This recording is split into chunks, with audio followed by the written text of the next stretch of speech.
మన lean living family అందరికీ new year శుభాకాంక్షలు. ఈ ఇయర్ అందరూ హెల్తీ అండ్ హ్యాపీగా ఉండాలని కోరుకుంటూ, ఈ రెడ్ వెల్వెట్ శాండ్విచ్ కేక్ ఎలా చేయాలో చూసేద్దామా? ముందుగా ఒక బౌల్‌లో గ్రేట్ చేసుకున్న carrot, cabbage, green and red capsicum ముక్కలు, ఉడకపెట్టుకున్న స్వీట్ కార్న్, స్ప్రింగ్ ఆనియన్స్, కొంచెం కొత్తిమీర, సరిపడా ఉప్పు, ఒక స్పూన్ మిరియాల పొడి, కొంచెం చిల్లీ ఫ్లేక్స్, 100 గ్రామ్స్ హంకర్డ్ వేసుకొని బాగా మిక్స్ చేసుకోవాలి.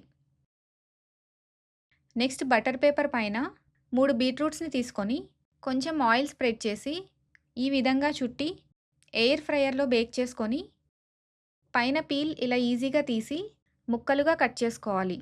ఇప్పుడు కట్ చేసుకున్న ముక్కల్ని మిక్సీ జార్‌లో వేసి 3 వెల్లుల్లి రెబ్బలు, 50 గ్రాముల హంకర్డ్, 50 గ్రాముల పన్నీర్, సరిపడా ఉప్పు, హాఫ్ నిమ్మ చెక్కని పిండుకొని స్మూత్‌గా బ్లెండ్ చేసుకోవాలి.